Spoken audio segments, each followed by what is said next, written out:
اللہ کے خوبصورت ناموں میں سے ہم پڑھیں گے الخبیر، اس کا مطلب ہے بہت خبر رکھنے والا یا بہت کچھ جاننے والا۔ سورۃ الانعام میں اللہ تعالیٰ کا فرمان ہے عالم الغیب والشہادہ وہو الحکیم الخبیر، جاننے والا ہے غیب اور حاضر کو، اور وہ حکمت والا خبر رکھنے والا ہے۔ اب ہم دیکھتے ہیں کہ اللہ تعالیٰ کو کن کن معاملات کی خبر ہے۔ سب سے پہلے تو اس کائنات پہ غور کریں۔ اس کائنات میں جو کچھ بھی ہے نا، ساری کی ساری مخلوقات کی اللہ تعالیٰ کو خبر ہے۔ کیوں؟ کیونکہ اس نے تو پیدا کیا ہے۔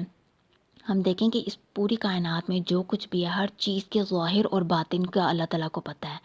ہر چیز کے پاسٹ کا، پریزنٹ کا، فیوچر کا، ہر چیز کا اللہ تعالیٰ کو پتہ ہے۔ اس ایک لمحے کے اندر جو کچھ بھی اس کائنات کے اندر ہو رہا ہے نا، ہر چیز کا اللہ تعالیٰ کو پتہ ہے۔ کیا ہم امیجن کر سکتے ہیں اس ایک لمحے کے اندر جو ہم یہاں گزار رہے ہیں، اس میں اس کائنات میں جتنے بھی جانور ہیں وہ کیا کر رہے ہیں، جتنے بھی انسان ہیں وہ کیا کر رہے ہیں، جتنے بھی حشرات ہیں وہ کیا کر رہے ہیں، جتنے بھی چرند پرند ہیں یا نباتات ہیں ان میں کیا کیا عمل ہو رہا ہے؟ بالکل بھی نہیں، ہم احاطہ بھی نہیں کر سکتے۔ کتنی بڑی ذات ہے وہ کہ وہ اس ایک لمحے کی بھی ایک ایک چیز کی خبر رکھے ہوئے ہے۔ اور انسان کے پاس تو صرف اتنا ہی علم ہے جتنا اللہ تعالیٰ نے چاہا ہے کہ اس کو ہو۔ بہت سے راز ایسے ہیں جو صرف اور صرف اللہ تعالیٰ کے پاس ہیں۔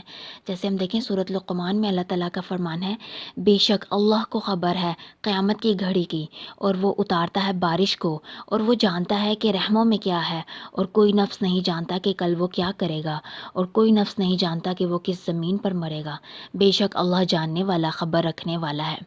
یعنی وہ ایسے راز ہیں جو بہت اہم ہیں انسان کے لیے، لیکن اس کی خبر صرف اور صرف اللہ تعالیٰ کے پاس ہے۔ یہ اس کی سپریم پاورفل صفت ہے۔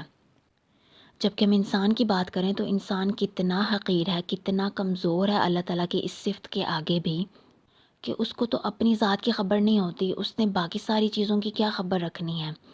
لیکن اللہ تعالیٰ کی ذات جو ہے وہ جتنے بھی انسان ہیں اس کائنات کے اندر، ہر انسان کے بارے میں جانتا ہے، اس کی ایک ایک ڈیٹیل کے بارے میں خبر رکھے ہوئے اس ایک لمحے کے اندر بھی۔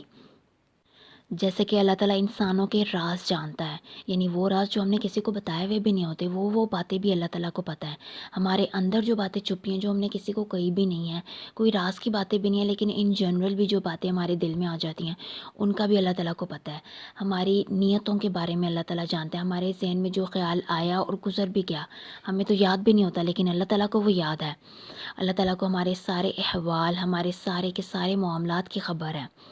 پھر اسی طرح سے اللہ تعالیٰ کو ہمارے ایک ایک قول کے بارے میں پتہ ہے کہ ہم کیا بات کر رہے ہیں، کہاں کس وقت کیا کہنا چاہیے۔ ایک ایک عمل کا پتہ ہے کہ ہم کیا عمل کر رہے ہیں، چاہے نیکی کے کام ہو چاہے گناہوں کے کام ہو، ہر چیز کی اللہ تعالیٰ کو خبر ہے۔ جیسے کہ سورۃ الانعام کی ہی ایک اور آیت ہے جس میں اللہ تعالیٰ کا فرمان ہے وَهُوَ الْقَاهِرُ فَوْقَ عِبَادِهِ وَهُوَ الْحَكِيمُ الْخَبِيرُ، اور وہ غالب ہے اپنے بندوں پر، اور وہ حکمت والا اور خبر رکھنے والا ہے۔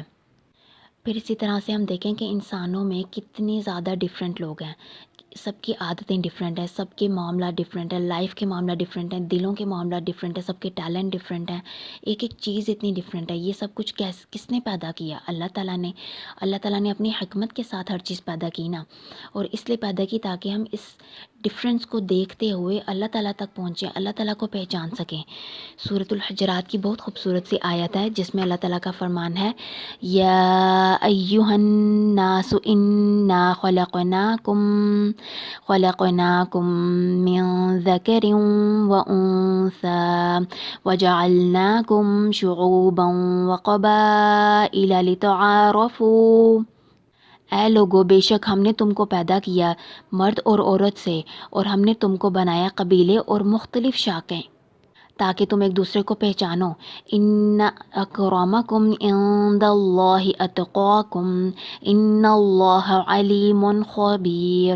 بے شک اللہ کے نزدیک تم میں سب سے زیادہ تقوی والا وہ ہے، وہی سب سے زیادہ عزت والا ہے۔ بے شک اللہ سب کچھ جاننے والا اور خبر رکھنے والا ہے۔ یعنی اللہ تعالیٰ کے نزدیک صرف اور صرف تقوی والا انسان زیادہ اہمیت رکھتا ہے۔ ہم دیکھیں کہ جب انسان کو صحیح معنوں میں اللہ تعالیٰ کی پہچان ہو جاتی ہے نا، اس کے خبیر ہونے کی صفت کی سمجھ آ جاتی ہے نا، تبھی انسان ڈرتا ہے اللہ تعالیٰ سے، اور اس کے اندر اللہ تعالیٰ کا تقوی آتا ہے۔ پھر وہ اپنے دل کو بھی صاف کر لیتا ہے، اپنے ہر عمل کو، اپنی نیت کو اس کو خالص کر لیتا ہے اللہ تعالیٰ کی رضا کے لیے۔ اور ہم دیکھیں کہ اسی طرح سے انسان کی کتنی زیادہ فرسٹریشن ختم ہو جاتی ہے کہ جب کوئی اسے غم ہوتا ہے اس کو سکون ملتا ہے، جب کسی تکلیف میں ہوتا ہے، کسی آزمائش میں ہوتا ہے، تب بھی اس کو پتہ ہوتا ہے کہ ایک ذات موجود ہے جس کو ہمارے ایک معاملے کی خبر ہے۔ جبکہ اگر ہم دیکھیں کہ ہم کیا کرتے ہیں، ہم کسی آزمائش میں، کسی پریشانی میں ہوتے ہیں، ہمیں ہوتا ہے کہ پوری دنیا کو اس چیز کی خبر ہو جائے، ہم سب کو بتانے کی کوشش کرتے ہیں اپنے ایک ایک معاملے کے بارے میں۔ ہم یہ نہیں سوچتے کہ اللہ تعالیٰ کی ذات کتنی عظیم ہے، وہ ایک ایک چیز کی خبر رکھے ہوئے ہے۔ اگر کوئی معاملہ ڈسکس کرنا ہے تو اس ذات سے کرے نا۔ یہ صرف تبھی ممکن ہے جب انسان کے اندر تقویٰ ہوتا ہے، جب اس کو اللہ تعالیٰ کی صحیح پہچان ہوتی ہے، تب وہ اللہ تعالیٰ کی طرف رجوع کرتا ہے اور جانتا ہے کہ اللہ تعالیٰ کو میرے ہر معاملے کی خبر ہے، وہ میرے لیے کچھ نہ کچھ وے آؤٹ کرے گا۔